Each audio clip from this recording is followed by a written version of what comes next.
Hey, it's Hasard, and today I'm flying the world's first civilian F-16. Kelly, left 3 o'clock. Here we go.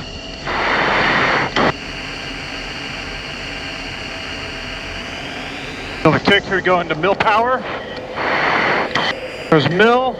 Feel the acceleration. Now here comes the afterburner. 1, 2, 3, 4, 5 stages of AB. 100 knots. 135 going airborne. Gears coming up. Yeah, you can definitely feel that afterburner kicking in. It's like a boot in your back, and each one of those 5 afterburner stages, as they light off, you're accelerating down the runway. It's really unlike anything you experience in the regular world, because jets, as you go faster, you accelerate faster. And there's a wingman taking off behind you. About 10 seconds trail. Hey, this is 1K departure, 2977, rear contact, Cunningham, 110. 2977, climb into 1000, Aces 51. Negative yardstick means the air-to-air tack-in is not working, so we're recycling it. That measures the range to each of us. Perfect, heading 080, push it up, stand by GX. GX is really important. We're pulling a lot of G's, upwards of 9 times the force of gravity, so you weigh 9 times as much during those turns. Unfortunately, you can lose enough blood and pass out, and at the speeds we're flying, you're probably going to impact the ground before you wake up, and we've lost about 1 pilot a year to a G-induced loss of consciousness. That's why we're doing the GX to warm up for those Gs. I was ready. Who's ready? Aces, G awareness in place, 90 left, go.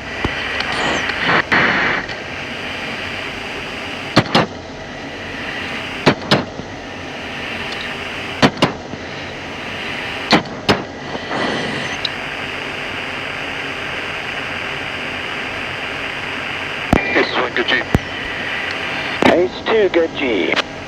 Aces with G awareness in place, 180 right, go.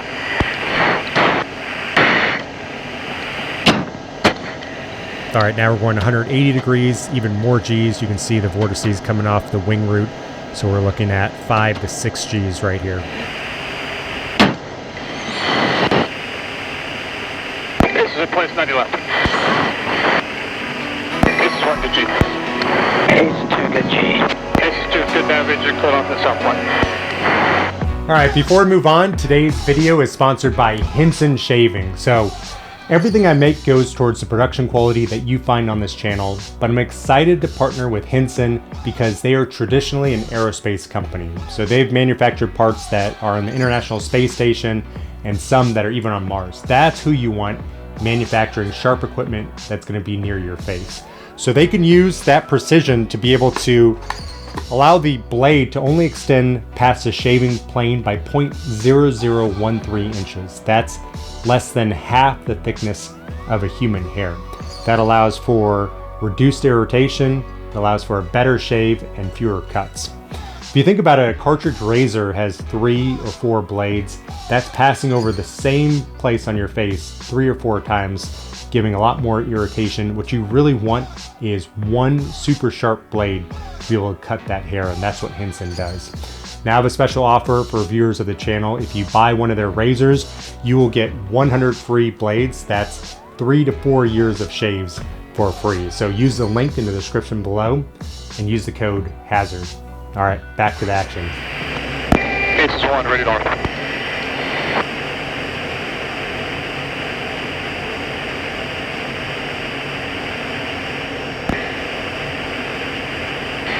Ace 2's ready. Aces turn in, fights on. Second engagement, Aces 1 will be the target at the merge. Aces 2, fights on. Ace 2, locked 34036. 24,000. Aces 1, clean. Aces 1. Aces 1 targeted. Bullseye 15027, 20,000. All right, so now we're practicing long-range intercepts, so these are beyond visual range. This is 1, Fox 1. Fox. Fox 1 is a semi-active radar missile. So he's shot 3 missiles so far, but you have to support it with the jet's radar. Timeout. North 8, no short, 22,000. Timeout means that the missile exploded, but it's beyond visual range, so he can't call a kill at that range. We're going to say they missed to force him to within visual range engagement. Basis 2 is tally 1. Look your left 9 o'clock low, crossing your 6 out. It's 1 tally.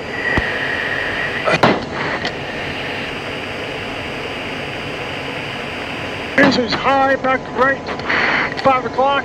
We've got a little bit of advantage on us. Try to tighten down here. Cutting across the circle, right 9, level. Got nose position, we're going to jig uphill a little bit, by a little bit of a forward wind shot there. Trying to get out of plane with him. 10K to the floor. Alright, he's going to get off in some position. Jig low.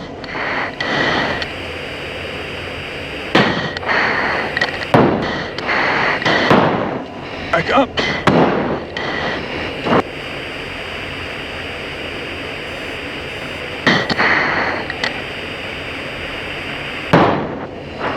We're across the tail there.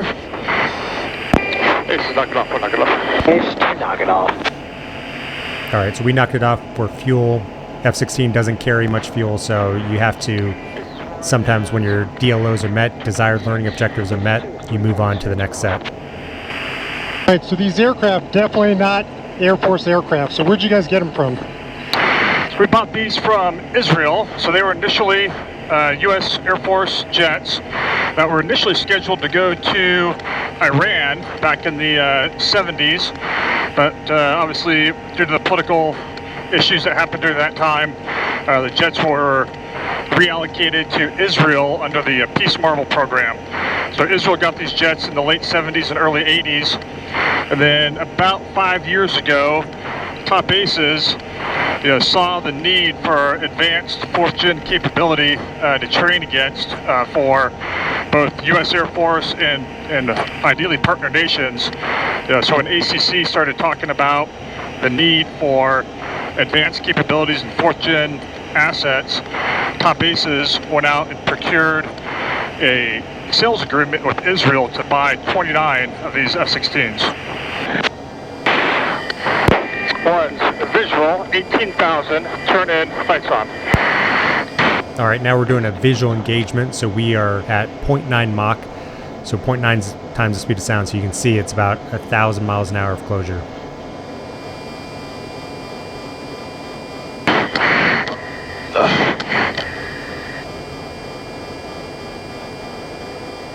Kelly left 3 o'clock, slightly high maneuvering.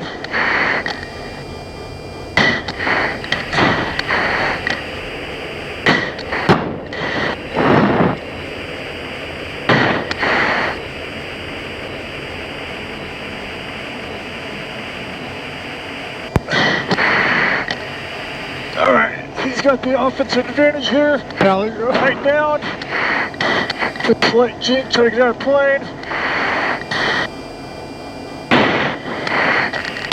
The toughest thing is just keeping sight, and when you're under these Gs, your vision shrinks so that when you're under 9 Gs, it looks like you're looking through a toilet paper He's roll. on the floor now for a rate fight. He's got the advantage.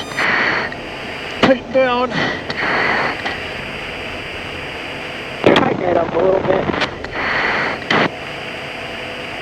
See if we can get a little closer. Again, trying to get desired learning objectives. He's looking to do a high aspect gunshot.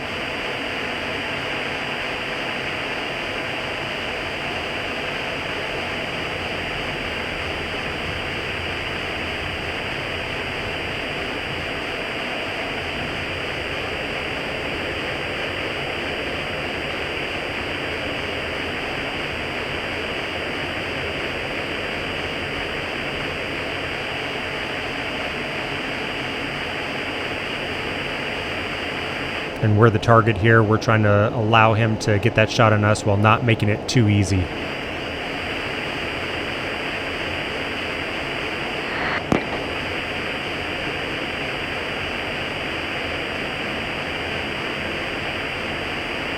Aces to kill Viper, left turn 15.3. So you guys are a civilian company, but you used to fly as an aggressor. All these other guys used to fly as Air Force aggressors. You're now retired, and you guys are dedicated to find the Red Air mission. Affirmative, yep. So all of us are retired U.S. Air Force pilots.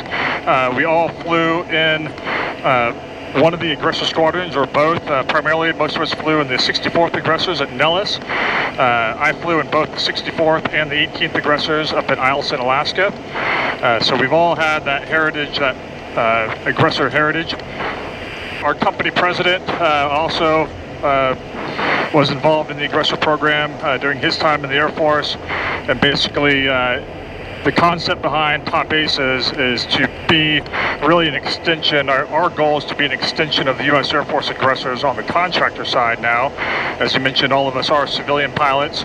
It is a civilian company, but we bring that heritage of the aggressors into the civilian marketplace with the goal of being a professional adversary contractors, and again, that seamless integration and extension of the U.S. Air Force aggressors. So these jets, even though they were built in the 70s and 80s, do not have those old avionics, right? Yeah, so we've done some upgrades. No light top reported. There have been a few upgrades to the jet to improve the radar operation. Some of our jets are still pretty much kind of the baseline OEM jets, if you will, with the minimal upgrades. And then we have our advanced aggressor fighter that is essentially a modern aircraft in the original body. So what we've done with our advanced jet is put in a whole new OFP, operational flight program, if you will, through an open architecture. We put that in through an open architecture, open mission system, which we call our Advanced Aggressor Mission System, or AAMS, as you'll see it referred to. And what that does is that mission system allows to pull information from the core jet. 17, Albuquerque Center, Roger. And allows us to operate all of our advanced systems without having to get into the core OFP of the aircraft. Albuquerque Center, do not exceed 300 knots for spacing. Climb and maintain, follow 250. And the reason that's important, check left for Townsend Airport coming up. The reason that's important is because, if you start doing anything with the core operational flight program of the aircraft, it can really have some significant airworthiness effects and consequences that you have to revalidate. So by doing this with our Advanced Aggressor Mission System, the core jet doesn't know essentially that system is there, and through that we're able to add on our advanced radar, a helmet mounted cueing system, a Link 16, an IR search and track capability, and multiple other, those are just kind of our beginning set, but really you can put on almost any advanced sensor onto the jet, and the mission system, the new open architecture mission system, contact Houston approach 119.4, pulls the data from the jet OMP that it needs, and then feeds that through the mission system to operate all those systems. And we do that from the pilot perspective. We do that with a new multifunction color MFD inside in the cockpit here, and then through that and the helmet cueing system, I can pretty much operate all the systems I need without having to get all through the core. Center, climb and maintain, follow 250. Without having to alter the core flight program. Phantom 1 is direct, David's mounted at 17,000. 3 green, clear to land, good pressures. Ace 51, base gear stop, left. Aces 51, roger. Cessna 6 Juliet Echo, taxi via Golf, full short runway 12 right. Caution. Caution. Basis 2, base gear, stop left. Basis 5-2, roger. Alright, so here we go. We're lining up to land. The F-16 lands at about 150 knots, about 175 miles an hour. Now it's a pretty heavy jet for the brakes it has. It's 20+ thousand pounds, and the brakes are about the size of a Toyota Corolla's. So you have to touch down. You touch down about that 175 miles an hour, and then you have to aerobrake, where you're doing a wheelie and you're letting the air resistance slow you down to about 100 knots, and that's when you can put the nose down and start applying pressure to the brakes. Otherwise, you're going to light them on fire.